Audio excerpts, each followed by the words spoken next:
OK，笔蘸一下白颜色啊，笔蘸白颜色，你看调点紫色，颜色调匀，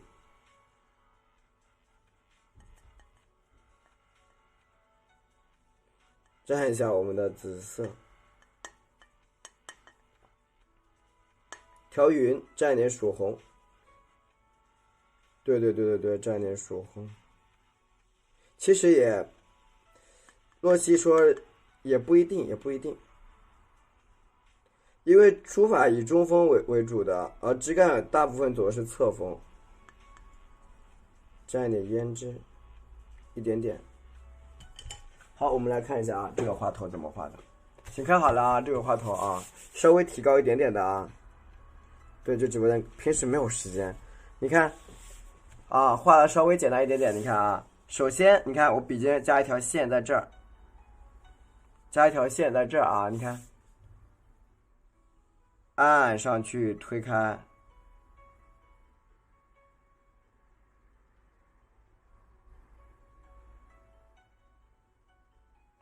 这样能理解吗？往上按推开一个花瓣啊，你能够听懂的，你能够看懂的，你们就在直播间给我打个一就行。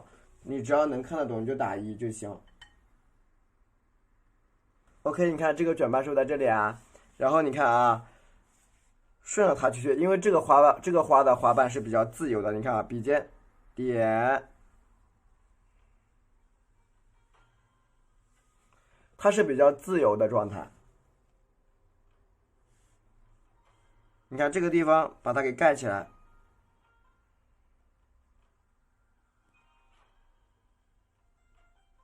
对吧？非常的自由，这种花瓣出起来啊。然后你看，顺着这个上面，你看我再填一个什么小瓣儿，笔尖在这点下来一半，对吧？点下来，蘸一点曙红，蘸点胭脂。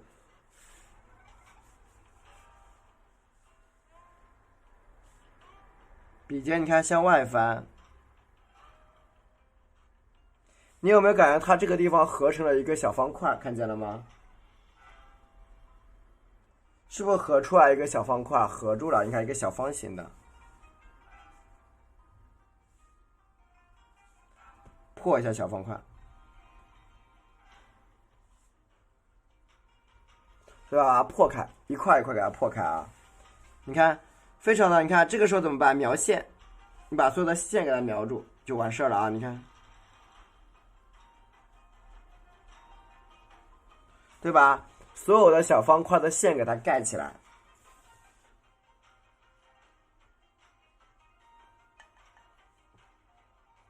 你继续的，就你看，就像我这样，你看往里边不停的叠加啊，你看，位置不够你可以再加，啊，就位置不够你可以再加，你看，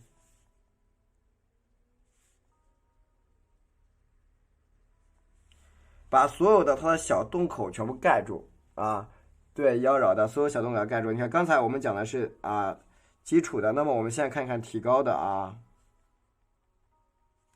对吧？一个一个小洞，其实还是画提高的比较带感，说实话，比较有感觉啊。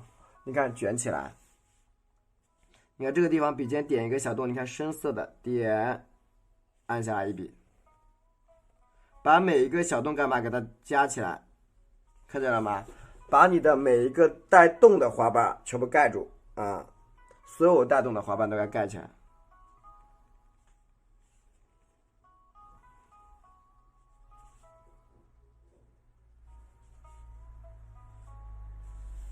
对吧？这样的，你看它里边就有一个深色的部位了啊。你看这个地方也是一样，都有一个深色瓣，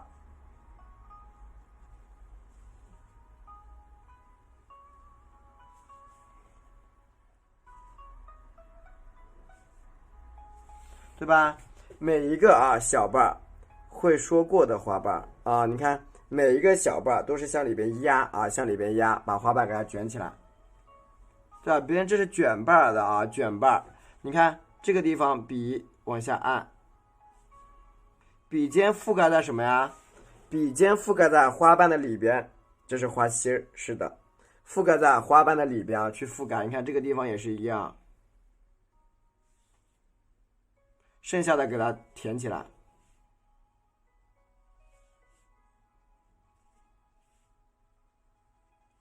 所以就是你在画的时候，大家看这里，你看每一个花瓣要有什么？要有覆盖性的。你看左边走一笔，你看右边回一下，要有它的深色部位。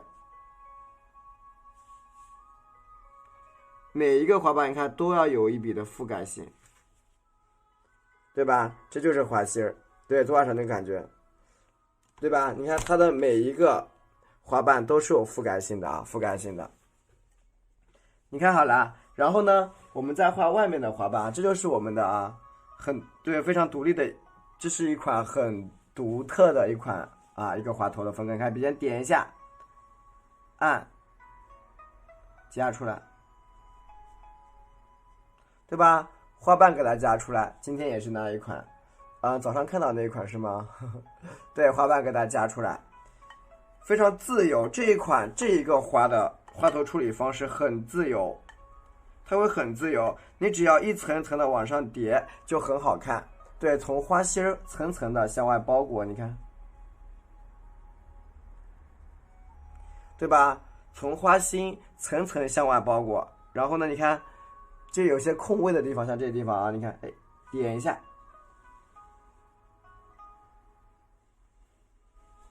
对吧？一个一个的啊，小笔尖向外压上去。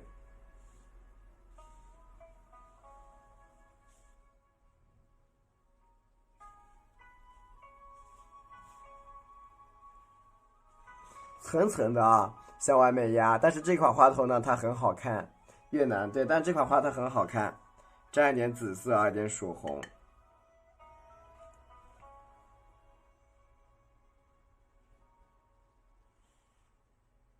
对吧？它整一个花瓣往上面层层的压，不着急啊，以后你们都会学会的，因为我给你们放到课里边去，大家都会学会啊，都会学会。你看这个地方，笔尖给它按下来。啊，你看，慢慢的就都会了啊！你看这个地方，一层层的向上压啊，向上压。但是你们希望你们的课程里边要有一些这样难度的东西，需不需要？你们觉得？大家觉得是不是很有必要加到你们的课程里去？因为以后当你们画到需要提高的时候，你是不是就需要里边的提高课了？就不用说老师到时候帮我录一下，那多麻烦呀！老师给你们录好了，放在里边。咱们的花头是层层提高的，对，是一层层提高的，不是那种啊。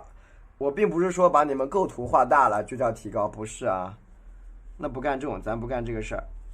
不是说构图画大了啊就是提高，那不是的。大构图我也安排了，也给你们安排，但是风格也会有各种调整。OK， 你看，对，它这个花头它是没有定法的，没有一个特别定法，它就是一卷卷卷卷卷，对，不注水，注水啊。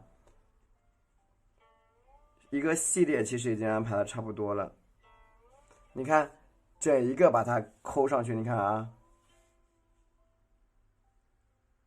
看到用笔了没有？我笔尖往上翻，看到了吗？我笔尖是往上翻的，没有，还好啦。其实也只是说刚好啊，刚好想分享给你们这个花头，所以我就把它给讲一下，好吧？你看，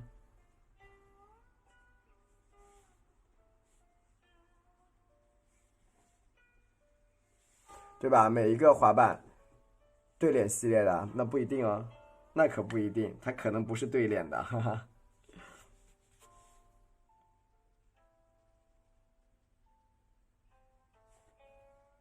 就是说它的一些大瓣，我跟大家说了啊，你看，这种大瓣是一定要把它给区分清楚的，就是几个比较大的花瓣啊，必须得给它区分清楚。如果说你区分的不清楚啊，它就不好看了。你看我的用笔。我都是往哪翻，看见了吗？我往里边翻的，你看，都是什么？朝里头翻。对吧？你看这种大瓣就区分的比较清晰。你看啊，哎，点一下，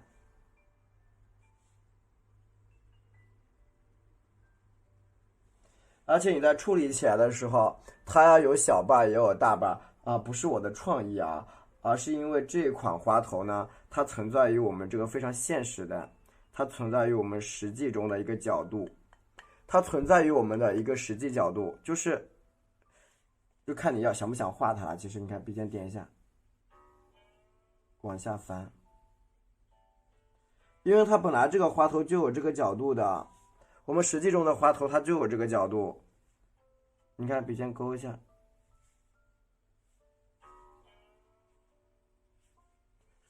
所以我说，只是取决于大家要不要去画它而已。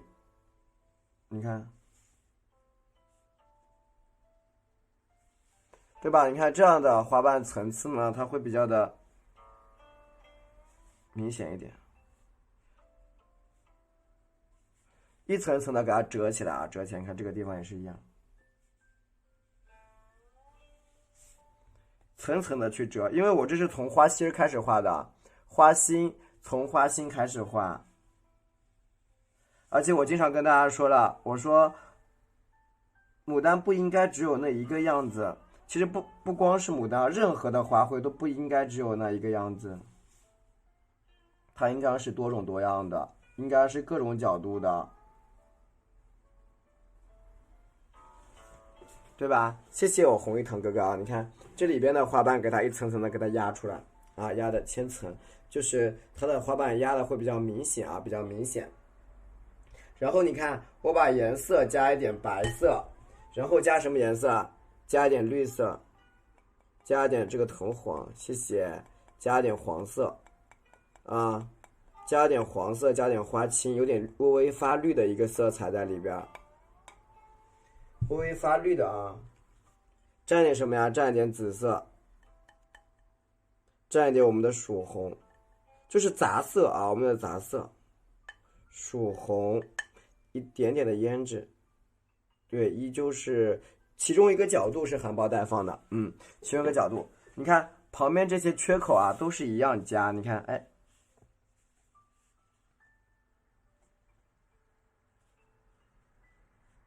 对不对？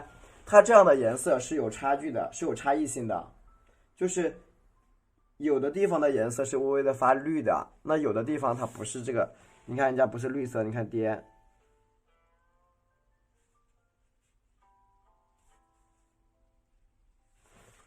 就是把它的颜色给它区分出来啊，蘸一下我们的紫色，蘸一下曙红，胭脂来一点点，就是它的颜色，你看区分的会比较的清晰，而且对衬托和对比是的。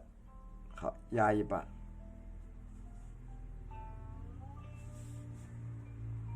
而且得借助什么？借助我们这个花瓣的自然什么？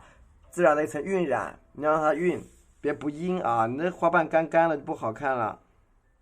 我反正因为我个人比较喜欢这种，这种颜色有色彩的，我不是很喜欢特别那种啊一点都不阴的那种，我不喜欢。你看花瓣就出来了啊，蘸点白颜料，蘸一点紫色，蘸一下曙红，就最好是让它有点晕染啊，有点阴染。你看这款宣纸的墨色晕染效果也是把控的恰到好处的，它会有一点点阴，但不会阴得很厉害。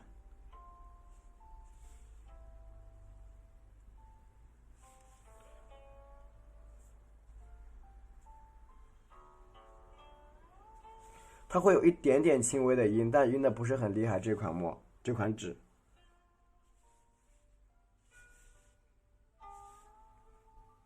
这个地方的，对，是的，小黄车里边的那个纸，你看这个地方我们多画点什么呀？你看这种卷瓣，向里边折的，整一个颜色向里边去折，你看啊，哎，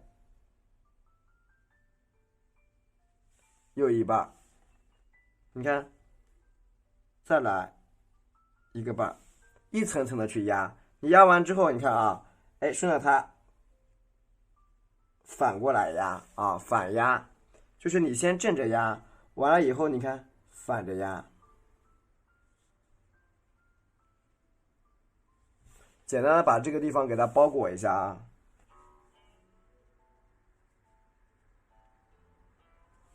对吧？简单的把这个花瓣给它包裹一下，有这个地方有这一块啊，有这一块微微的，对，是的，微微的有点发绿就行了，别的不管它，蘸点紫色，蘸一点我们的花青，蘸点胭脂啊，你看。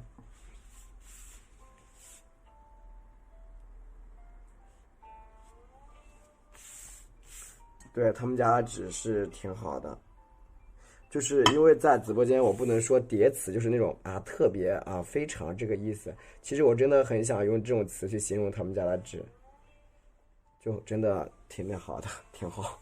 你看啊，这个花瓣给它表达成这样就好了啊。然后呢，我们蘸一下白色颜料，就是绿色的这种花瓣，简单的表达一下就好了。好，蘸一下紫色，多蘸一点紫色，蘸一下曙红。啊，蘸点胭脂，蘸点胭脂。你看，剩下的花瓣啊，给它，你看像我这样，笔尖点一下，推大一点，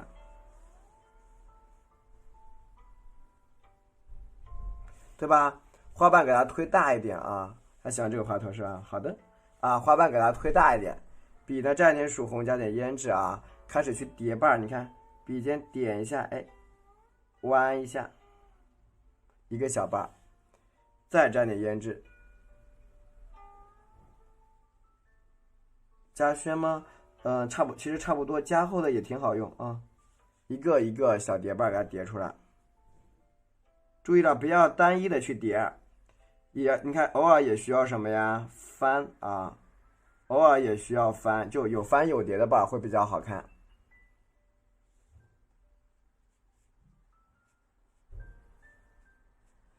偶尔也需要去翻一下啊，这个用笔就是有翻有叠的，就是有的是叠起来的，是翻起来的啊。你看下面这个地方，卷一下，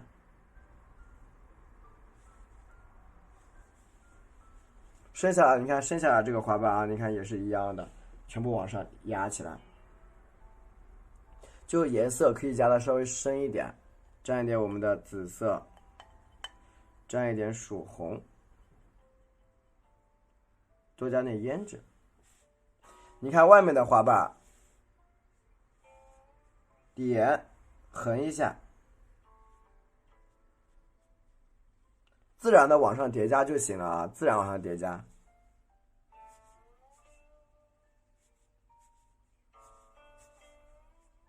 对吧？自然的去叠加一下啊，你也不一定把它画的很大，不一定要把它画的很大啊。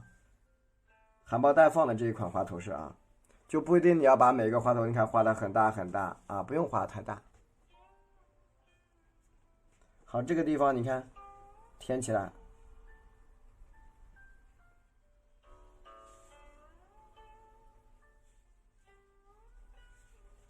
一半一半，对，里边碎，外面大，一般都是这样啊。你里边画的碎碎的，外面画的大大的啊，都是这样子。蘸一点紫色，蘸一点曙红，加点胭脂，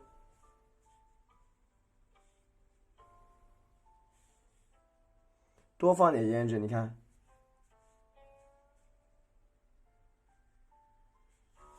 每一个花瓣给它叠起来啊，蘸一下曙红。那你肯定是刚才我画基础的，你没有来晚了啊。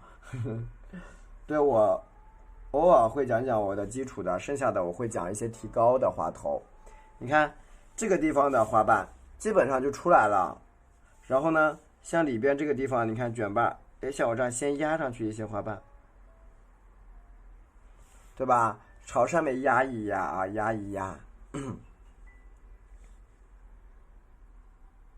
往下按，你看，边按边什么往上，看见了没有？你边往下按啊，边往上，啊，真棒啊！你看点一下，但是你切的时候也要注意什么？注意花瓣的一些走势，不要乱切就行。啊，花瓣走势需要注意。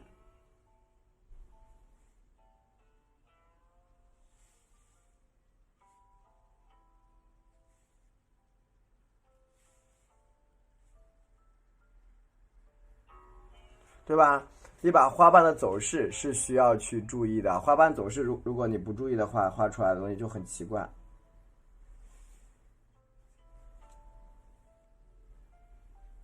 对吧？层次这么多，它是卷着嘛，是卷着的啊。你看，就是要注意花瓣什么，要什么有大有小的啊，注意整体的花瓣啊，要有大有小啊。好，你看继续的，就是这些地方都是带卷的，有些地方是画大花瓣啊，笔蘸一点我们的白颜料，笔蘸一点我们的白色颜料啊，对，瓣儿里切瓣非常棒，蘸一点紫色，蘸一下我们的紫色，蘸一下我们的曙红，加点胭脂，它卷了哈，你看中间留一个缺口啊，把它花瓣拉大，你看这才那么点大，你看拉开，笔尖在这儿。点一下按，你看拉大一个瓣，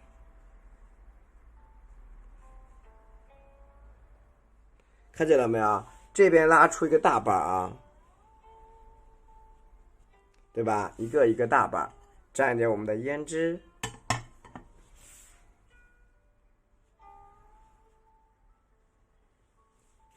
一瓣一瓣压出来。其实很多时候我们按照这个画，如果让它用这个画法来画绣球牡丹，绣球型的会特别漂亮。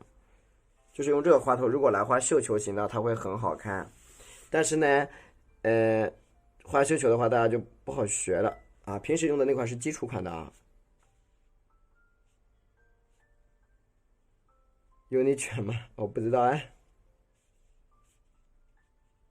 OK， 你看啊，这样一个花头又有填空法了。对，填空画法其实是穿插在所有的这种花头里边都有讲解。你看这个花头它是就兜起来，这个造型就出现了，蝴蝶一样往上兜，往上兜，然后里边这块白色就留着，不要管它。对，这一款是会比较难一点，但是它的质感也是比较好的。蘸一下我们的那个曙红，蘸点胭脂。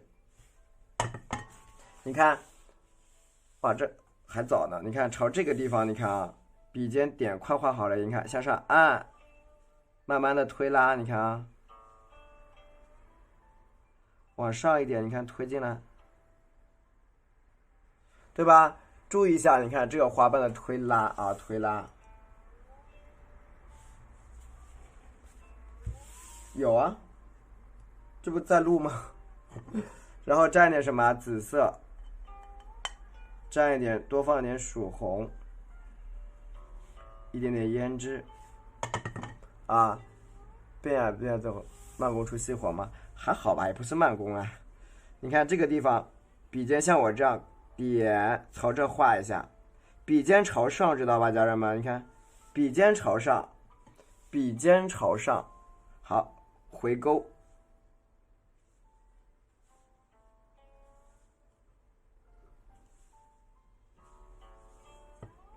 把这个小空你看给它压出来，朝下，一个大瓣啊，谢谢，明天走一个，必须得走一个呀。你看一个卷瓣啊，向里边叠，回一下，走。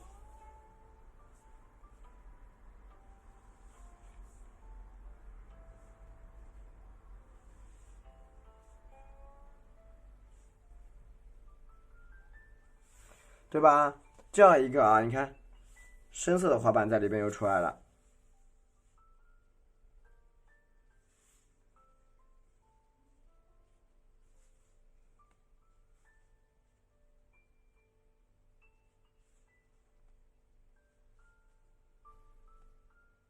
控制一下水分啊。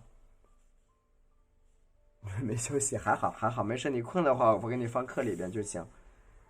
好，你看，接下来这边就差不多了。你看，所有的空位给它盖起来，所有的小空位蘸点曙红和胭脂啊，甚至可以加点墨，把它的小空给它填起来，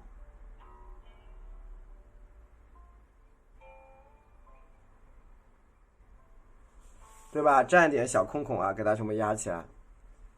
对，你画着就明白了，它就是这样子的。我现在在干嘛？现在在拉平，我在把我的这个整个花瓣给它拉平。你看到没有？整一个花瓣我把它兜起来，慢慢的先把它围起来，整一个兜住它。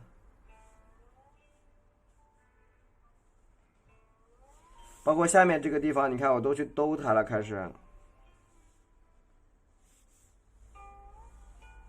然后这里你看加一条什么？加一条线啊，在这个地方我加一条线就完成了。反正不容易，蘸一下我们的紫色啊，那个地方加一条线。对，你要有卷有放，就它要放出来，你不然的话，这个花瓣光收起来就不好看了，啊，还好吧？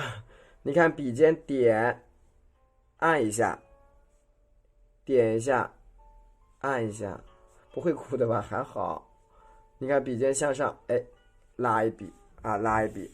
就我尽量的让你们多学一点嘛，其实是想，啊，就其实我跟大家讲实话好了，我如果说只是说想炫一下，我完全可以画完之后发一个抖音，我不用在直播间画，对吧？想填一填，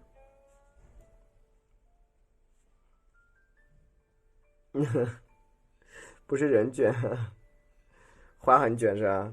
谢谢，你看这个地方填一下下。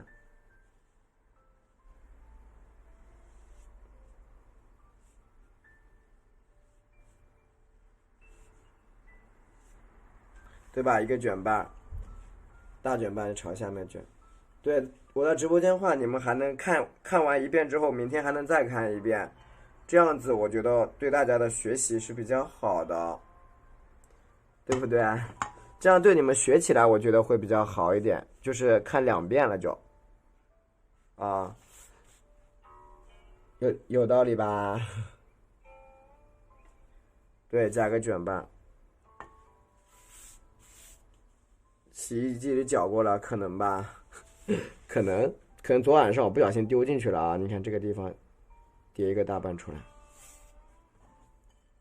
叠一个大瓣。但是你看这个大瓣，我就不往上加，是怎么样？你看，理解了没有？花瓣是可以这么加的，就是我画完我还有一节是录在课程里的，我录到课里去了。所以就是还能再看一遍呀，6级台风，呵呵，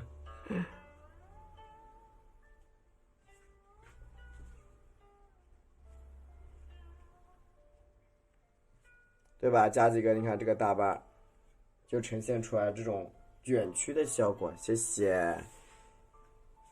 而且它花头不大啊，花头不大，这花头很小。对，这个花头你看，就那么点大，它不大啊。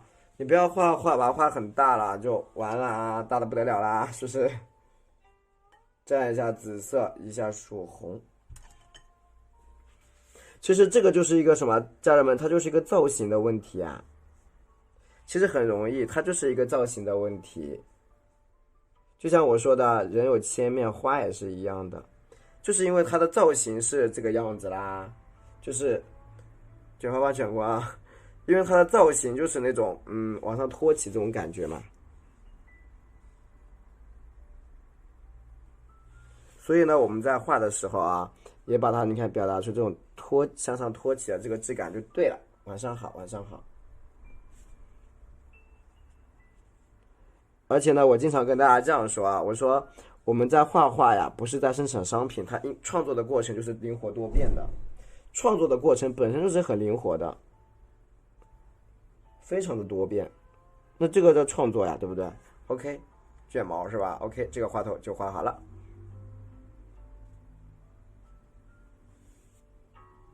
一个一个这种花头的感觉啊。晚上好，你看啊，就像经常有人问我啊，老师你画的是什么花头？其实我告诉你们，它就是一个牡丹的卷，一个正面朝你的一个卷起来的造型。但是大家已经看惯了什么呀？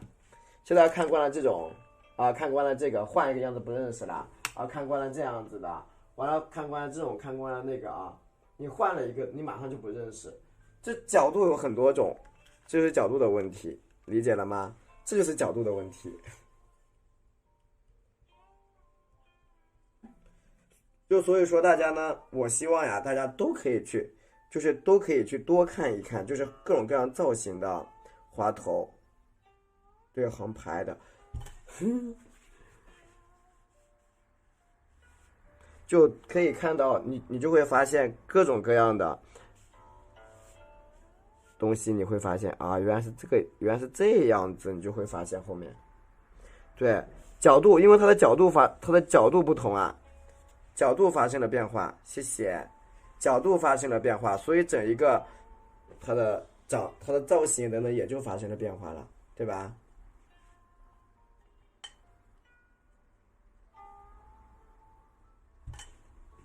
红纸上画哪个啊？红色的纸吗？我没在红色纸上画过哎，心里话真没有。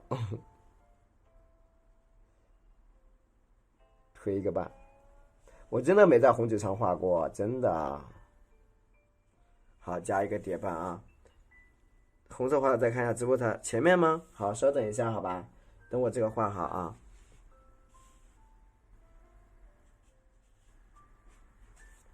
刚才看到一晃而过那个啊，太白加底色就好了，这样一个花头就 OK 了。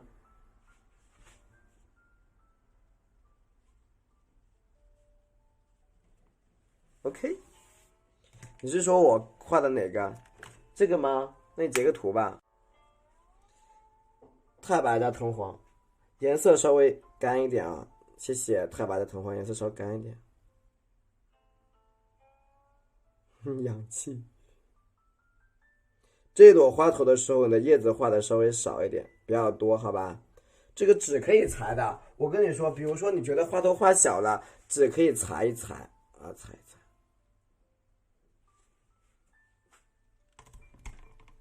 我看成汽油都没了。你看这个蕊怎么点？看好了啊，点蕊是非常重要的。我给你看一下几个确定的位置，你看深色的地方，你看就这样子点很小很小很小的啊，点这种碎碎的蕊，你不要给它拉出来，就点这种，你看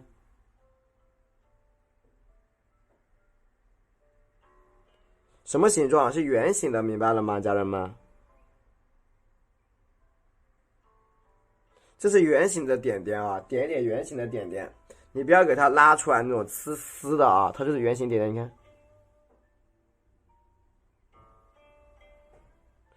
一点一点，对，星星点点的就行。因为我们人在俯拍的时候，它就是一点一点的啊，你看，点在这种带勾勾的里边，你看点一点点，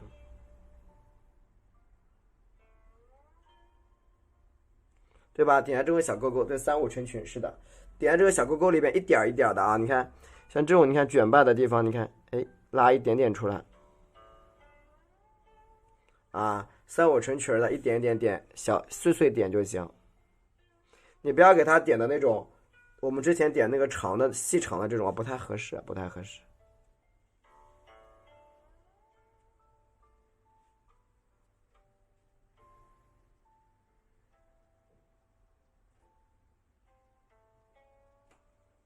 对吧？碎碎点点的啊，点一点点，非常碎。这个角落里，你看，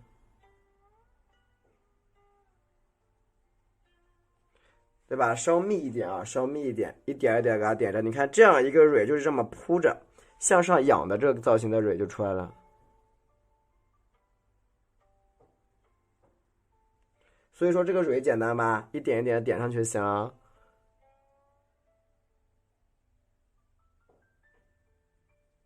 其实你把这种千层卷的这个感觉能够表达出来，你画别的花头一点问题都没有。它本身就是跟绣球很接近的。我下面两边加大一点就变成绣球了，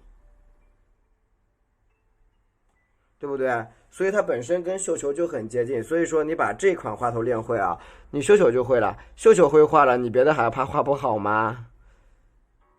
你不怕画不来了，就绣球你会画了之后啊，绣球牡丹你能够画得好，你画别的也一点问题都没有，真的。OK， 然后去调密一点啊，有些地方你看加密一点，加大一点，加宽一点。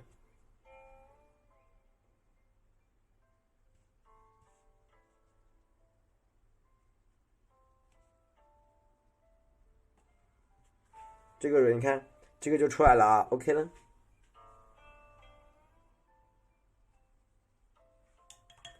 这个可以啊，可以在课程里。然后我们来画一下叶子，画下叶子啊，画一下叶子。这个叶子是怎么画的啊？我用的是刚才那个藤黄。这个叶子一定是往左右两边撑开的，它是往左右两边撑开，就是它不是那种往左两边打开啊，不是跟我们平时画那个造型是不太一样的，造型是不太一样的。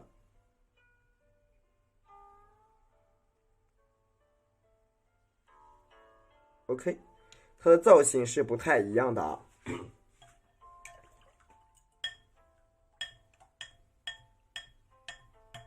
来，我告诉你们，好的，蘸一下藤黄，蘸一下花青，包包头。好的，晚安。哎呀，好，蘸一下墨汁啊，蘸一下墨汁。这个时候你们请看好了啊，叶子是怎么画的？你看有些叶子，你看像这个地方是不是放出来的？所有放出来的，你看这些地方都要加什么？都是放出来的叶子，明白了吗？放出来的叶子啊，它就所有你看这种向外放的叶子，你就要加放外的向外放的花瓣，你就要加这种什么呀？你看放出来的花叶子，理解了吗？就是你要画一些像，就是它是对应的啊，对应的花瓣是对应的，是对在一起的。你看这个下面。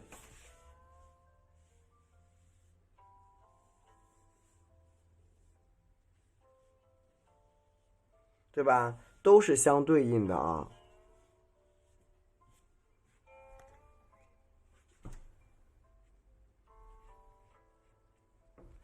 就每一个它都是相对应的，然后呢，有一些呢是什么？是打开的，所以这个时候你们大家就是只是需要把这些给避免就行。你看，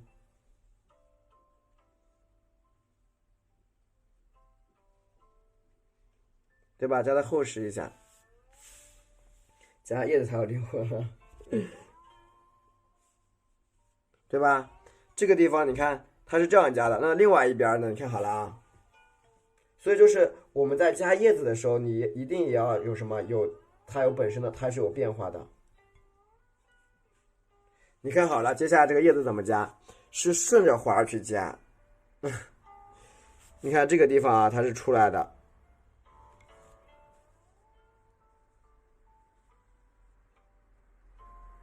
看见了吗？它是往那个地方走的，往这儿。所以说我们在你看表达叶子的时候，你看啊，哎，一定要有方向。你不要想当然了，都是往外面撑，就很多人很多家人都习惯性的啊，都是往外面打开，全部打开完事儿，好结束。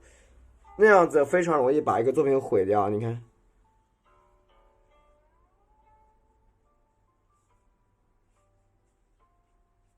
它是不是这么长的？往上去的，看到了吗？你现在这样能理解吧？这个叶子是往哪个方向的？往上面那个方向。你看这儿再多出来一个杆，是不是到这儿去了？对，向上走。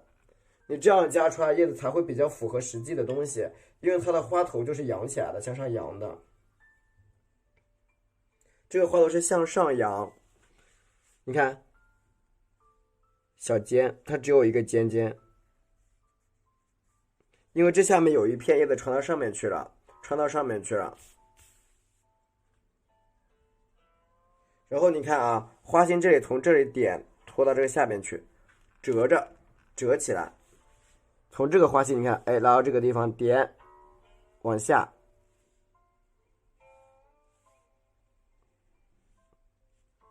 对吧？你看你这样，对，是深宣呀。为什么还有人问这个问题？你看这个墨色都晕染成这样的，肯定是深宣喽，都开始晕开了。那你说是不是深的？熟的是打滑喽，对吧？对吧？你看这个叶子是往这个方向走的啊，往下面耷拉下来，对吧？包括这个地方，你看，它也是往下耷拉的。所以说你这样表达，你看这个叶子的造型才会对，不然你会发现它全部就是那种平躺了。平躺的话，那花如果觉得画的还行的话，那这个叶子绝对把这个花就毁掉了，因为造型发生错误了，明白了吗？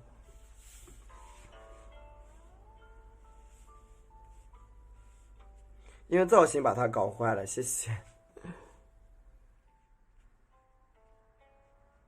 是不是？你看，它是往下垂的啊，往下垂，这样子你的这个，你整一个造型，你看它是一个正确的造型，不然你的造型就是错掉了。啊，理解了吗？听懂了没？这样的造型才是正确的。就是我们其实你是需要去观察，就是观察你的一整个花头的造型。其实大家可以经常去想、去看、去想。那我说对不对啊？你自己可以去想的，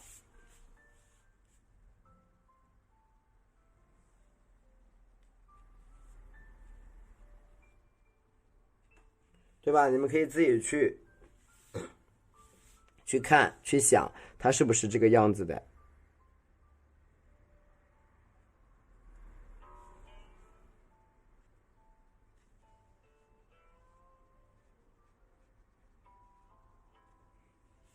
对吧？还有谁台风的？画上我也知道景是画上景嘛，我也知道景是刮风的，啊，哦，我说画上枝干嘛？我跟你说，我再强调一遍，人家不是刮风的。刚刚谁说他是刮风的？这个花头它不是刮风的。我告诉你，它的花茎在哪里啊？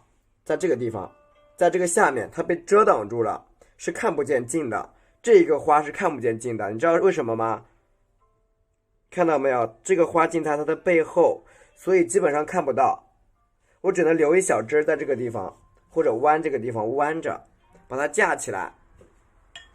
对，理解了吗？它是看不到茎的啊，它是仰面的，是仰起来的。蘸一下我们的藤黄。叶子是啥意思？叶子因为我刚才不是说了吗？我的这个花头呢是一个俯视图。什么叫俯视呀？就是你这个眼睛从上往下看的时候，它就是这样看，这样往下看就能看到这一块，下面那个地方是看不见了。下面那一块就看不见了啊，是这意思，明白了没啊？对，正面看花茎在下面，是的，理解了 ，OK， 很棒。然后你看啊，对鸟看图，我这个枝干只能是这么画啊，斜着走，斜着往上，或者是这样打直也行啊，斜着走就行，画个简单的枝干啊。你看我在这个地方，在画面以外开始出叶，一片。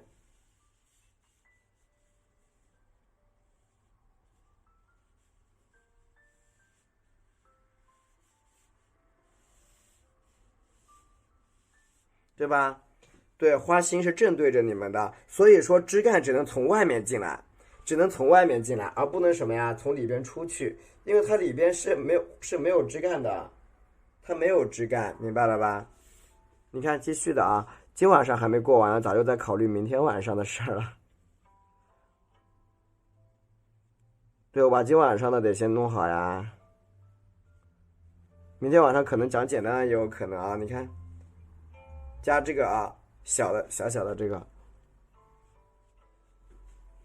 蘸一点我们的花青，蘸一下墨汁啊，蘸一下墨汁，没看上呀？你有课我也没看你看课呀，你手里有课我也没看你交上来的有课的作业，这个地方往上加，我反正是看明白了哈，往上画。OK， 点几个小叶子啊，点几个小叶子，我明天晚上要上课呢，有课。多加几个小叶子啊，对吧？所以就是你多交作业才是，我觉得才是一个学习的正确方式。OK， 我们继续加，继续加，我要笑了啊，对吧？一个一个小叶，1公分，那你水太多了，你水太多了。你水太多了，你有点多，多了才会化开嘛。你不多的话是不会化开的。那么干净，偷呢？那我要是画的脏了，你们还来看我直播吗？我要是画的脏兮兮的，你们就刷不到我了，对不对？你看这个地方，是不是很精辟，对不对？我要画的脏，你们就指定刷不到我。你看这个花心儿啊，朝这个下面给它托起来。好，这样叶子就够了啊，叶子就够了。穿一个枝干啊，穿一个枝干。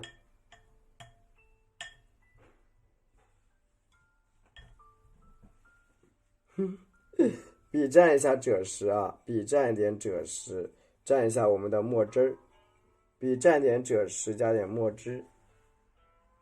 今天果然加一下墨汁啊！你看这个时候这个枝干该怎么表达？你看好了啊。接下来玩这花那么喜欢吗？课程里有啊，王平是哥哥还是姐姐？课程里边我录了好几个了，已经录了2个3个了都。好，你看这个地方，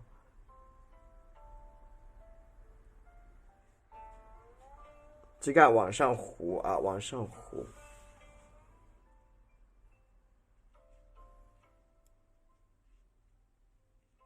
啊，往上叠加一个枝干，你看这样的枝干会比较的灵活一点。压一笔粗一点的，压一笔粗一点的，对吧？压的比较粗啊，卡了。对，画多也会腻的。你怎么这么了解我呀？对吧？加几个啊？对啊，在里一直在更新，我都怀疑你一节没看，因为我没看你交了多少个作业给我，交了也不是课里的东西，也不是课里边，是我其他的时候画的。OK， 你看啊，这些枝干就给它穿起来。你看下面这个继续加啊，你看折起来啊，向下折。所以我说呀，要看呀，你看，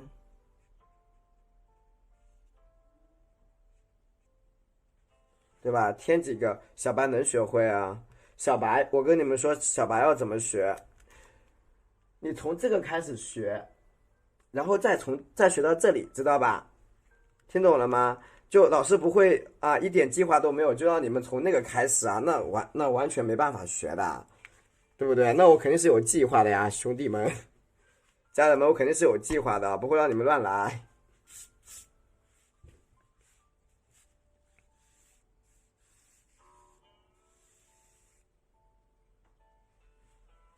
对，因为很多人就会啊，你这个这么难，肯定学不会。中间断的吗？哪里中间断了？中间吗？这不是还在画吗？肯定不会莫名其妙断到那里啊。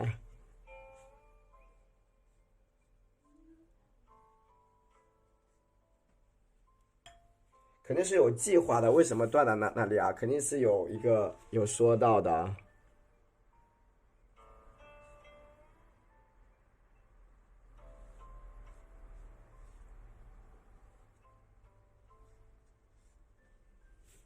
对，朝下面弯一直下来，弯一直下来。对，出芽留空，那肯定是这样子啦。画叶子这些地方都要留空。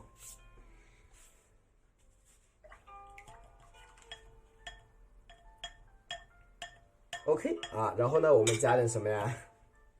加点什么藤黄，加点花青，4尺3开的。对，你要提前留好，你得提前把位置给它空出来啊，家人们，提前要留空啊，不能给它，就是你不能给它没有位置了，那就压扁了直接。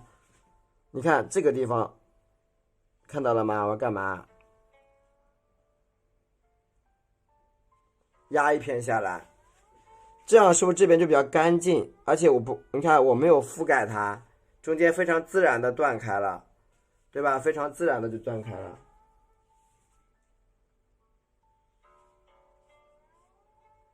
对不对？很自然，就是非常自然断了这个地方，不要管它了，继续压啊，加一些花瓣，蘸一点我们的花青，花青加一点墨汁啊，你看到这个地方，你看。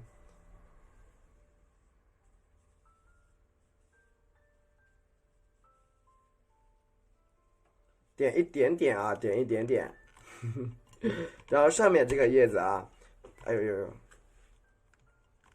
有树的，因为你眼睛看到哪里，其实基本上就有数。你的目光走到哪里，花茎那里没有花茎。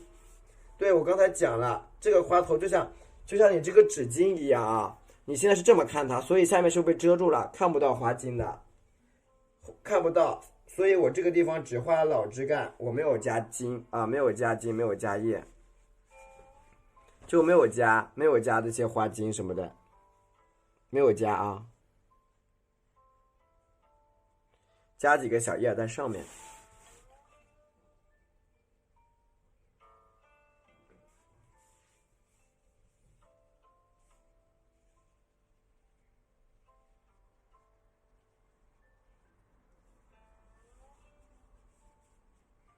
对吧？那个地方你看加个叶，太忙了，你们很正常，正常，大家有事儿就忙自己的去就行。啊，你看，一起讲对我有时间我就会一起讲，像今天晚上我就一起讲。我跟大家说，我还讲到后面提高的时候，我才越来越有劲，你知道吧？越来越有感觉。啊，讲的基础的我快疯掉了，感觉自己啊。我感觉我都很淡定了，在讲基础课太淡定了，没有什么激情。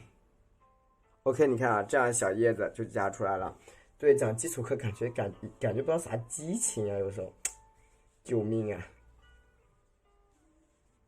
对吧？加几个小叶啊，小叶，整一块给它叠起来啊，整一块给它这样叠加起来。对，有点要吐了。所以我有时候也很佩服那些有的主播，他们可以一直讲一直讲，我觉得挺佩服他们的。就我觉得我可能这一块还是有所欠缺，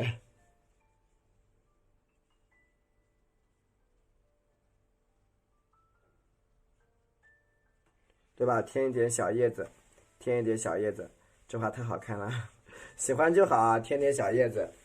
然后呢，毛笔清洗一下，蘸的是藤黄和曙红，笔蘸藤黄和曙红，谢谢藤黄和一点曙红啊，多放点曙红。我们画嫩芽，嫩芽在整一个枝干枝叶，就是这个作品的比例里边也是比较好看的。就是怎么去添呢？你看啊，谢谢。你看在这个地方。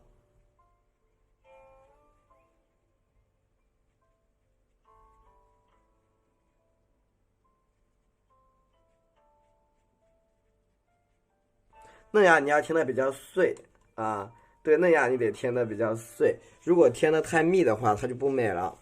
要添的碎一点，不要添的太密啊。你看，非常的碎。然后呢，这个下面的这个小芽包啊，多添一点啊，添一点芽包。嫩芽是啥色的？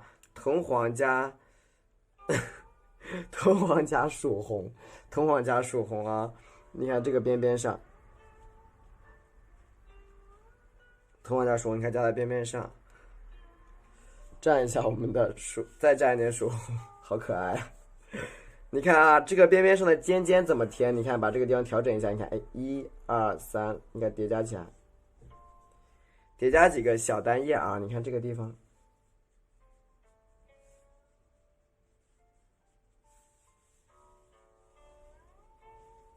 看见了吗？叠加一些比较细小的单叶子啊，加点曙红。啊，加点曙红，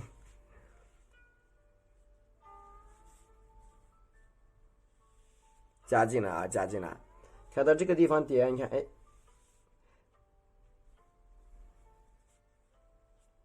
一半一半的去压啊，你看，对吧？压出你的这个小叶子就比较灵活一点。